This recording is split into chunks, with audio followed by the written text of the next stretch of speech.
Bapak minta salah satu untuk ini dibahas, silakan. Ya, silakan ke depan.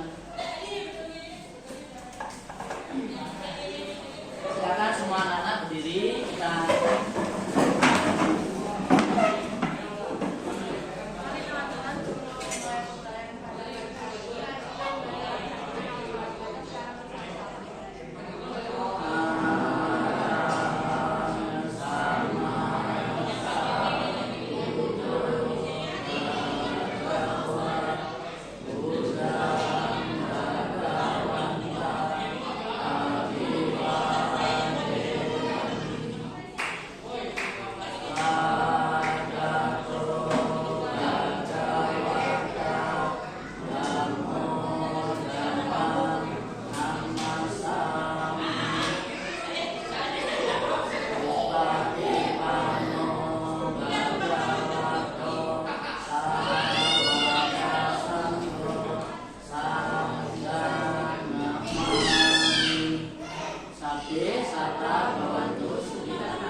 meditasi.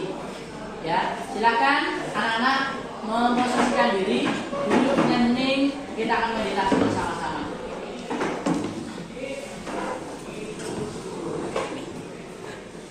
Baik anak-anak, silakan semuanya bersikap duduk tegak. Kita melakukan meditasi. Silakan amati keluarnya masuk nafas. Meditasi kita mulai. Tarik nafas perlahan. Ucapkan dalam hati, aku bahagia. Hembuskan nafas perlahan. Aku bahagia. Lakukan terus menerus sampai diri kita penuh dengan kebahagiaan.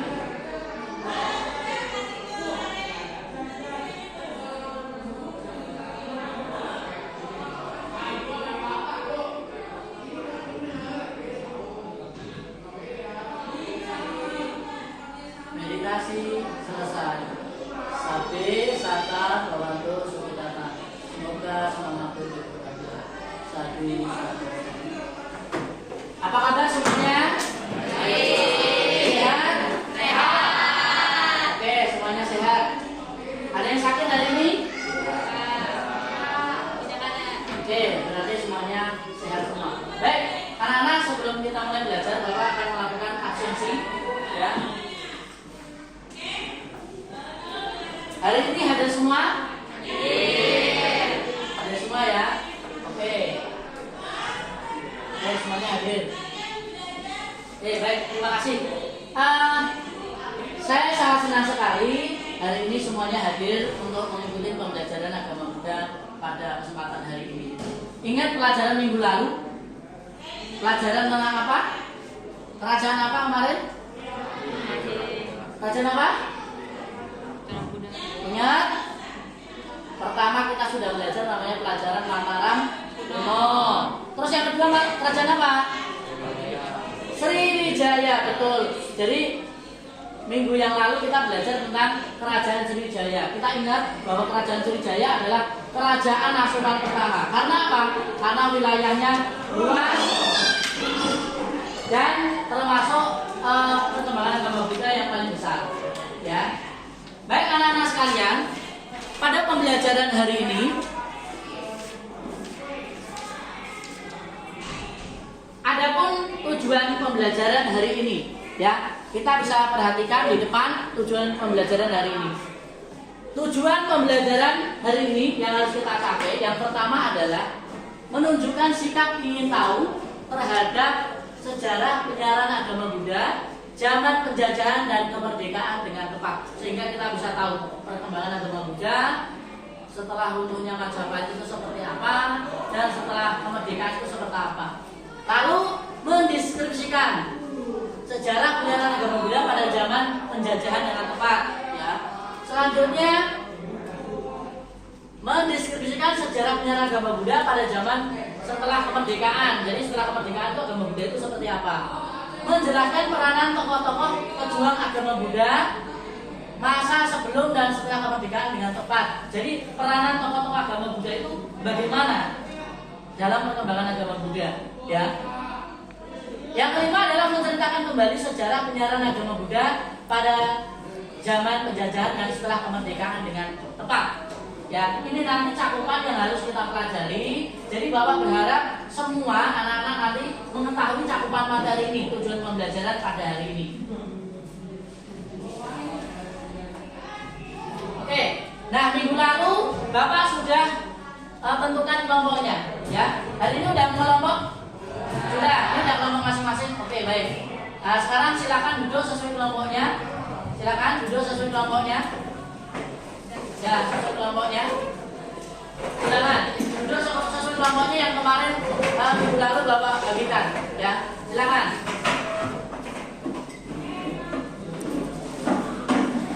Oke, Pak minta ya. Ini LKPD yang nanti dibagikan sama ketua kelas kalian, ya. Bapak minta tolong ya dibagikan ke kelompok masing-masing yang nanti kita ada beberapa diskusi diisi, ya. Silakan nanti dibagikan, ya. Nanti bagikan ya. Oke, selanjutnya.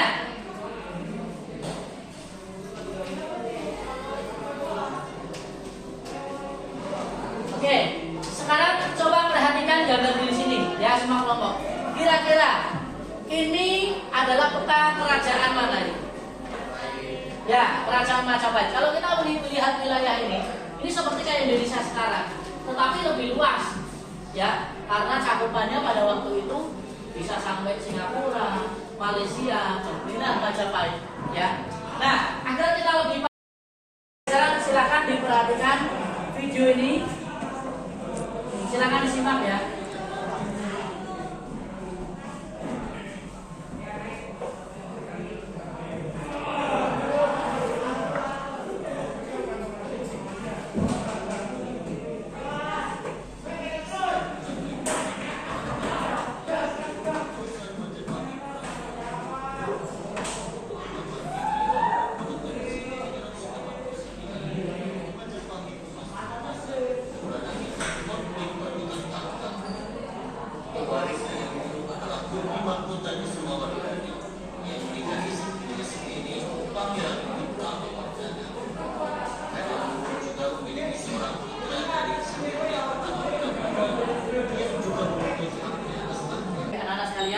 Setelah kita tadi melihat gambar video, sekarang Bapak persilakan untuk anak-anak bertanya. Kira-kira dari permasalahan video tadi ada yang mau bertanya? Silakan. Ya, silakan. Bagaimana perkembangan agama Buddha setelah punya kerajaan Majapahit? Bagaimana? Kehidupan perkembangan agama Buddha setelah punya kerajaan Majapahit. Ulangi, bagaimana Perkembangan agama Buddha? Perkembangan agama Buddha Setelah runtuhnya kerajaan Majapahit. setelah runtuhnya Majapahit. Oke, ada lagi yang ada lagi? Ya, silakan. Bagaimana peranan tokoh politik agama Buddha di Indonesia?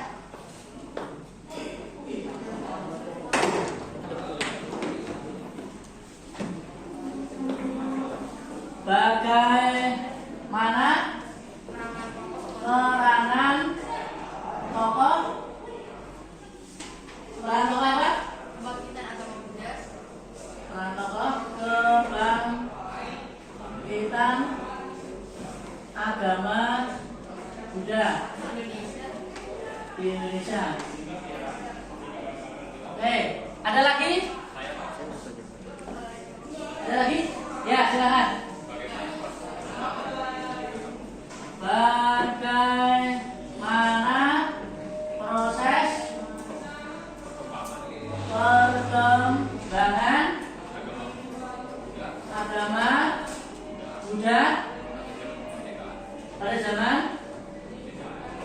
zaman kemerdekaan. Oke, ada lagi yang lain? Nggak ada. Oke, cukup. Berarti ada 3 pertanyaan tadi. Bagaimana perkembangan agama Buddha setelah runtuhnya Kerajaan Majapahit? Yang kedua, bagaimana peranan tokoh kebangkitan agama Buddha di Indonesia? Lalu bagaimana proses perkembangan agama Buddha pada masa kemerdekaan? Ini nggak ada pertanyaan lagi ya. Ada 3 pertanyaan ini kita jadikan permasalahan, identifikasi masalah. Untuk itu kelompoknya sama dengan kemarin ya. Silakan duduk sesuai dengan kelompoknya. Sekarang kalian komunikasikan dengan teman-teman kalian. Silakan dicari pertanyaan-pertanyaan teman kamu tadi. Kita identifikasi. Boleh buka HP, boleh buka buku. Silakan sekarang. Yuk. Silakan ya. Kelompok ini ada belakang, dan kelompoknya kan sini kan. Ya. Silakan lihat di buku.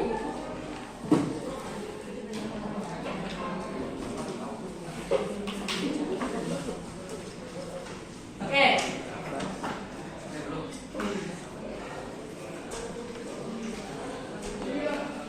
Silakan mencari referensi yang sesuai. Cari di buku sama internet saja ya. Silakan.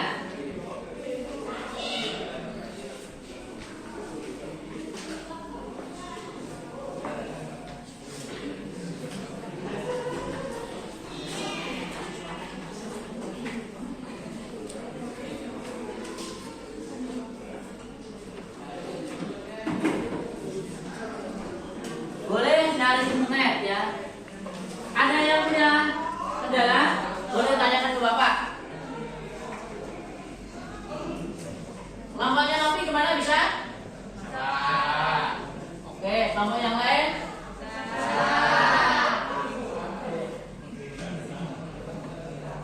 Setelah kalian ngumpulin data di buku, di internet, sekarang silakan diskusikan dengan kelompokmu.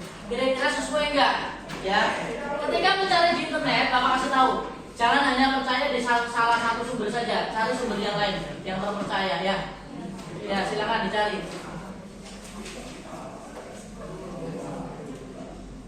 Ya, ada kendala?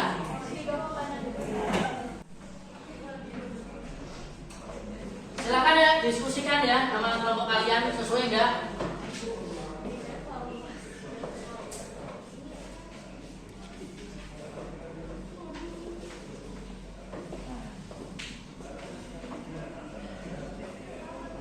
Oke, saya kira waktunya sudah selesai. Kalian sudah mencari data, sudah mencari informasi di buku dan internet. Sekarang udah semua udah selesai kan? Ya, oke. Udah selesai, berarti sekarang waktunya untuk presentasi. Silahkan kelompok 1 untuk presentasi di depan ya. Presentasikan hasil yang kamu cari. Ya. Silakan ke depan. Nanti teman-teman juga boleh menanggapin ya. Ya. Jadi ada teman kamu nanti presentasi, silakan yang lain menanggapi ya. Halo semuanya, nama budaya. Oh iya. Jadi di sini saya dari kelompok 1 akan mempresentasikan tentang agama Buddha setelah munculnya Majapahit. Jadi seperti yang sudah kita ketahui, Kerajaan Majapahit itu sebagai kerajaan Hindu Buddhis terakhir yang mengalami kemunduran sejak wafatnya Raja Brawijaya di tahun 1478 dan mengalami keruntuhan pada tahun 1527. Juga membawa dampak runtuhnya pilar-pilar kejayaan agama Buddha di Nusantara Indonesia. Terakhir tetap setia menganut agama Shiva Buddha, mengungsi dan berkumpul di berbagai tempat di Jawa Timur dan Pulau Bali.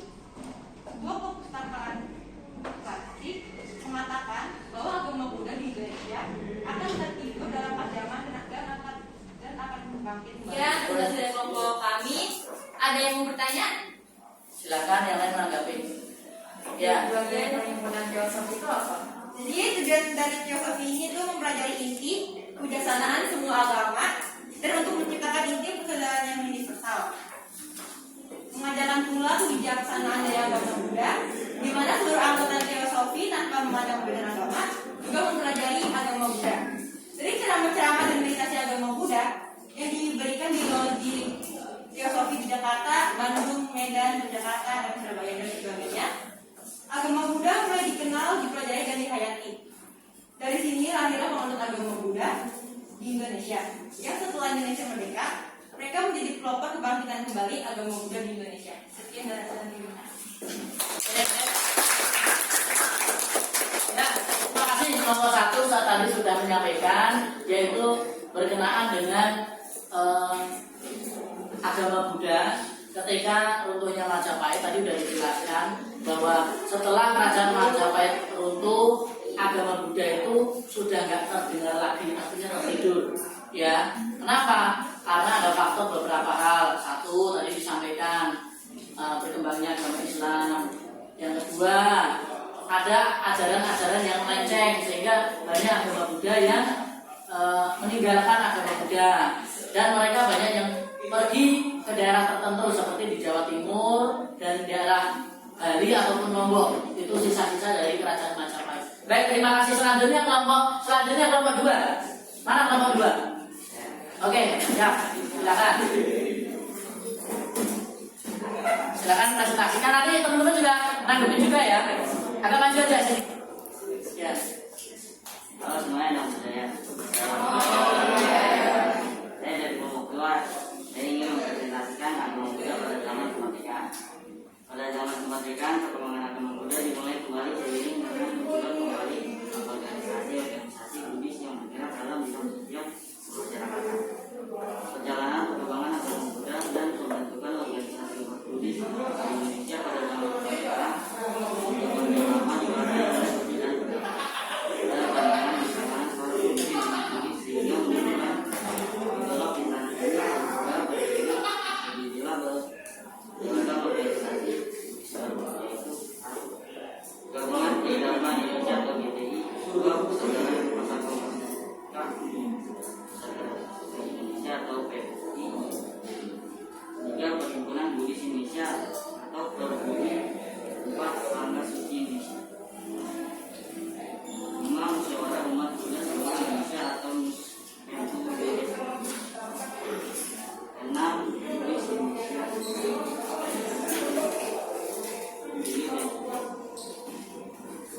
Jadi Federasi Umat Buddha Indonesia. Pada bulan Juli 1965 diadakan pertemuan antara organisasi-organisasi Buddhis yang ada untuk membuat landasan kerukunan yang bersama. Pertemuan ini dilanjutkan lagi pada bulan Agustus 1966 dan Oktober 1966. Pada pertemuan mereka bulan Februari 1967 berhasil dibentuk Federasi Umat Buddha Indonesia yang anggotanya adalah 1 Buddhis Indonesia, 2 Gabungan Buddha Indonesia, 3 Musyawarah Umat Buddha seluruh Indonesia, 4 Buddha, 5 Agama Buddha Islam Indonesia. Dan dari saya ada yang bertanya. Tadi dijelaskan tentang Buddhis Indonesia. Maksud dari Buddhis Indonesia itu apa sih? Apa tentang apa? Tentang Buddhis Indonesia. Buddhis Indonesia. Ya, jelasin Buddhis Indonesia. Tadi kan ada perkembangan organisasi banyak banget kan. Nah, sekarang coba jelasin itu Buddhis Indonesia itu yang kayak apa? Di Indonesia pada tanggal 1 Januari 1945, anggota Perbudi cabang Semarang melepaskan diri dari Perbudi dan membentuk Buddhis Indonesia yang bermarkas di Semarang Tanah Putih Semarang. Buddhis Indonesia mendapatkan dukungan dari berbagai cabang Perbudi di Jawa Tengah dan Jawa Timur dan menyatakan diri menjadi cabang Buddhis Indonesia. Sudah cukup? Ya, terima kasih. Ya, baik. Ya, tadi teman kamu menyampaikan tentang ternyata banyak organisasi-organisasi Buddhis yang bermunculan dalam pengembangan agama Buddha itu setelah kemerdekaan dan seterusnya. Jadi sekarang sudah banyak sekali. Oke, kelompok yang terakhir silakan. Ya, silakan kelompok. Silakan mempresentasikan. Nanti juga ada ya teman yang lain. Saya dari kelompok 3 ingin menarasikan tentang tokoh kebangkitan agama Buddha di Indonesia. Ada 5 tokoh kebangkitan tokoh di Indonesia, itu adalah Tuan Tekwa adalah penganut Buddha Tridharma yang sangat berjasa. Ia menerbitkan majalah berbahasa Indonesia yang pertama memberikan ajaran agama Buddha. Yang pertama Mustika Dharma pada tahun 1932 sampai 1934 dan majalah bulanan Samfuang pada tahun 1934 sampai tahun 1947 yang khusus membahas agama filsafat, teosofik. Melalui majalah Mustika Dharma ini, masyarakat Indonesia pada saat itu mulai mengenal kembali agama Buddha. Yang kedua adalah Biku Narada. Biku Narada adalah seorang biku yang berwarga negara Sri Lanka. Kegiatan yang dilakukan ada 5, yaitu memberikan khotbah dan pelajaran-pelajaran agama Buddha di beberapa tempat, yaitu di Jakarta, Jawa Barat, dan Jawa Tengah. Yang kedua memberkati tanaman pohon Bodhi di Pulau Maret dan di Borobudur pada tanggal 10 Maret 1934. Yang ketiga membantu dalam pendirian Jawa Buddhist Association, perhimpunan agama Buddha yang pertama di Bogor dan Jakarta. 4. Menjalin kerjasama yang erat dengan bisu-bisu Wesyo dari kelenteng-kelenteng. Yang kelima, melatih pasangan dan pasukan di tempat-tempat yang beliau kunjungi. Salah satunya itu adalah Bapak Mamukasaka S. Mamuskawaja, tokoh umat Buddha Jawa Tengah yang kemudian menjadi anggota MPR. Selanjutnya menjadi Upasaka di Jogja oleh Biku Narada Teras pada tanggal 10 Maret 1934. Yang ketiga adalah Biku Asijan Naragita mengajar Dhamma ke pelosok tanah air, mengundang biku dari luar negeri untuk menghabiskan biku baru. Yang keempat itu Biku Jirirasuto. Beliau mengajarkan Dhamma ke pelosok tanah air. Silakan yang lain, ada yang menanyakan. Saya pernah baca di buku kalau sungguh benar, itu biku yang menciptakan lagu Buddhis agar umat Buddha mudah dalam memahami ajaran Buddha. Sekian dari saya. Oke, baik anak-anak, setelah kita tadi mendengarkan presentasi dari teman-teman kalian, bahkan yang tadi yang ketiga mempresentasikan sangat luar biasa bahwa perkembangan agama Buddha tidak terlepas dari para tokoh-tokoh. Tadi ada siapa aja? Biku Narada. Siapa lagi? Ya, terus siapa lagi? Ada Biku Girira itu. Ada Biku Asijan Naragita. Beliau-beliau ini berjuang untuk mengembangkan agama Buddha agar Buddha Dhamma ini dikenal di Indonesia. Baik, setelah kalian mau presentasikan, Bapak berharap semuanya paham semua. Nah, tadi Bapak udah bagikan LKPD sama ketua kelas, udah dibagikan semua? Udah. Nanti dikerjakan, ya, dikerjakan. Setelah dikerjakan nanti dikumpulkan juga sama ketuanya, baru saya Bapak, ya. Silakan kerjakan LKPD-nya.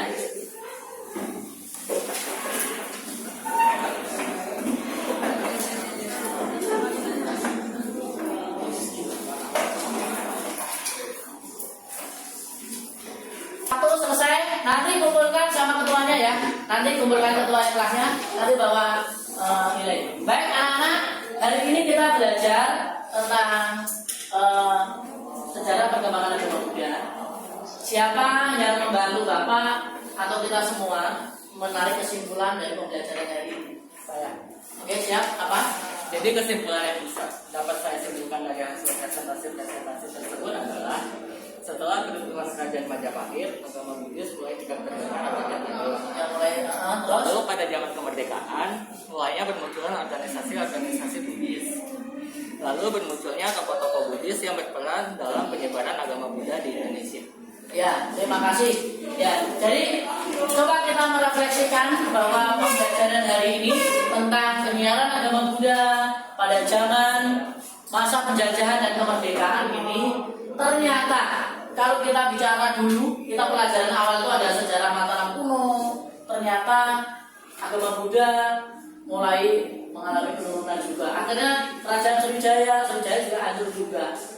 Nah, kerajaan Majapahit ternyata agama Buddha juga mengalami penurunan. Nah, pada akhirnya dari kesimpulan tadi, agama Buddha sama sekali tidak terdengar. Ya tadi kan habis kerajaan Majapahit runtuh, agama Buddha itu seakan-akan tertidur. Dikatakan ada, tidak, dikatakan tidak ada. Karena ada budaya-budaya yang masih dilakukan seperti di Bali. Ya. Nah, jadi kita bisa mengetahui bahwa hidup itu pada dasarnya adalah anicca. Kita mengalami perubahan. Yang tadinya agama Buddha itu anggap aja seperti agamanya mayoritas, lalu hilang pada keruntuhan Majapahit. Akhirnya setelah 500 tahun agama Buddha mulai bangkit dengan datangnya tadi biku Narada dari Sri Lanka mulai mengembangkan agama Buddha di Indonesia dengan cara ceramah-ceramah, menabiskan upasaka-upasikan, lalu penanaman pohon bodhi di Candi Borobudur, belum lagi Biku Asijina Rakita, Giri Rakito, dan tokoh-tokoh yang lain yang sangat peduli terhadap perkembangan agama Buddha. Sampai sekarang agama Buddha sangat luar biasa. Nah, kalau zaman itu kita belajar agama Buddha secara media itu susah. Tetapi kalau sekarang kita bisa belajar dari internet, kita bisa belajar dari buku. Sekarang mudah sekali. Oleh karena itu Bapak berharap kita yang beragama Buddha ini harus selalu menggali sebenarnya agama Buddha itu pelajarannya seperti apa yang harus diterapkan. Ternyata sesuai dengan intisari ajaran Buddha. Apa? Jangan berbuat jahat, tambah kebajikan, sucikan hati dan pikiran. Ya, jadi Bapak berharap kita yang beragama Buddha ini selalu semangat dalam mendalami ajaran agama Buddha dan mempraktikannya. Ya, nah saya kira itu pembelajaran hari ini, dan minggu depan kita akan belajar yaitu tentang agama. Ya, nanti silakan di rumah kalian belajar, searching, cari di internet agama itu apa. Nanti kita pelajari minggu depan, kita akan belajar tentang agama. Baik, terima kasih atas perhatian anak-anak hari ini. Sebelum kita tutup, kita tepuk tangan bersama-sama biar kita semangat, oke?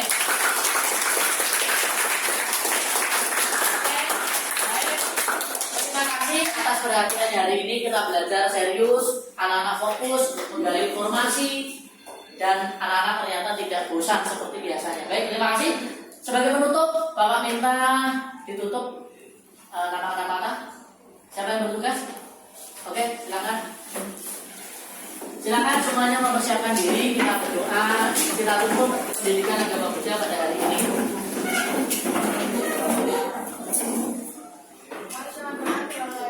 Pembelajaran pada hari ini kita menggunakan pariwisata kata secara bersama-sama. Araham Sama Sambuddho Bhagava Buddham Bhagavantam Abhiwademi Swakato Bhagavata Dhammo Dhammam Namasami Supatipanno Bhagavato Sawaka Sanggo Sanggam Namami Sabi Sabta Bawantu Sumirata. Semoga selamat berbahagia. Sadu. Baik, terima kasih semuanya dan namo buddhaya. Namo buddhaya. Terima kasih.